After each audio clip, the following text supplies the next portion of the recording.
लोकसभा चुनाव में महायुति उम्मीदवार यामिनी यादव के समर्थन में राजस्थान के मुख्यमंत्री भजनलाल शर्मा ने दक्षिण मुंबई के भाटिया महाजनवाड़ी हॉल में प्रवासियों की एक सभा को संबोधित किया।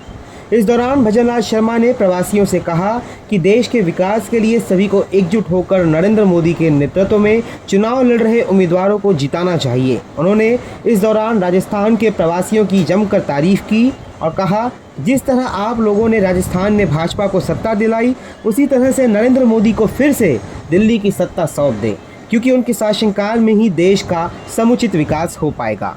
आपको बता दें कि इस सभा में राज्यसभा सांसद मिलिंद देवड़ा और मदन राठौड़, महाराष्ट्र के पूर्व कैबिनेट मंत्री राजके पुरोहित, जालौर सिरोही से भाजपा प्रत्याशी लुम्बाराम चौधरी, सुशील व्यास और गणपत कोठारी, फार्म अध्यक्ष जितेंद्र शाह समेत भाजपा शिवसेना के कई अन्य नेता मौजूद रहे। मुख्यमंत्री शर्मा का स्वागत नगर सेवक आकाश राज पुरोहित व उनकी टीम ने किया। इसी पर पेश है प्रवासी खबर के प्रतिनिधि राम दुबे की खास रिपोर्ट। बहुत वर्षों के बाद कोई मुख्यमंत्री सी बोर्ड में आए और यहाँ पर व्यापारी समाज और यहाँ की जनता को संबोधित किया। राजस्थान के लोकप्रिय मुख्यमंत्री भजनलाल जी शर्मा पहली बार मुंबई में आए और पहली बार इस ऐतिहासिक सभागृह में यहाँ पर भाषण दिया। मैं आपके माध्यम से कहना चाहता हूँ, इसी सभागृह ने भैरू सिंह जी को फिर से मुख्यमंत्री बनाया था और इसी सभागृह आगे जाकर भजनलाल जी को चौधरी का चांद एकदम जबरदस्त उनकी ख्याति को बढ़ाएगा, ऐसा मेरा पूरा विश्वास है। आज जो उत्साह, जो भीड़, जो माहौल था वो देखने काबिल था।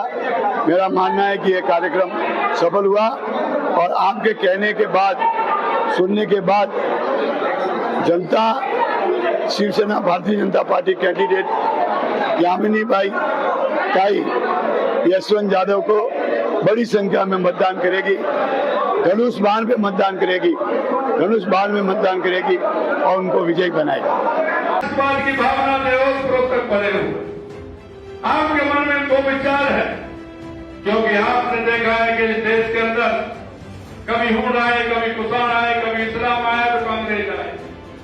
हमारे पूर्वजों ने उन सभी से संघर्ष किया। लगातार संघर्ष के बाद हमें आजादी मिली। आजादी के बाद हमें जिस तरह का आपने देखा होगा आजादी मिली, लेकिन आजादी के जो दीवाने थे या तो वो उम्र के पड़ाव पर आ गए या वो आजादी से पहले इस दुनिया से चले गए। कुछ साथी लोगों ने आजादी के बाद जिस तरह के हालत पैदा की, अगर हालत पैदा नहीं होते तो पहली कैबिनेट में डॉक्टर श्यामा प्रसाद मुखर्जी इस्तीफा नहीं देते। उनको लगने लगा था कि देश जिन मूल्यों को लेकर के हमारे पूर्वजों ने आजादी के लिए संघर्ष किया था, वो हमारा देश उस दिशा से भटक रहा है। और उन्होंने इस्तीफा देकर के राष्ट्रवादी दल का निर्माण किया था और उस राष्ट्रवादी दल को आज मैं कह सकता हूं 21 अक्टूबर 1951 को जिस राष्ट्रवादी दल का गठन किया था वो आज देश का नहीं, दुनिया का सबसे बड़ा राजनीतिक दल है जिसके अंदर हम काम करते हैं। पहले इस देश की स्थिति देखी होगी, इस देश की स्थिति कैसी थी।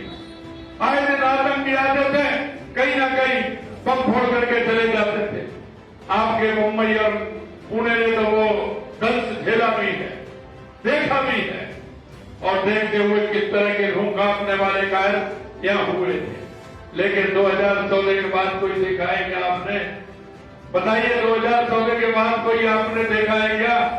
पहले कहते थे कहीं लावाल इस चीज को हाथ मत लगाइए। पहले कहते थे कि ट्रेन में बम है, ट्रेन को रुकवा दिया जाता था, खाली करवा दिया जाता था। कभी कभी तो ये कहते थे कि हवाई जहाज में बम डाल दिया, सूचना आती थी और हवाई जहाज को नजदीकी उतारा जाता था, सारी व्यवस्थाएं की जाती थी। मित्रों, मैं आपसे यही कहना चाहता हूं, 2014 के बाद किसी की हिम्मत हुई क्या?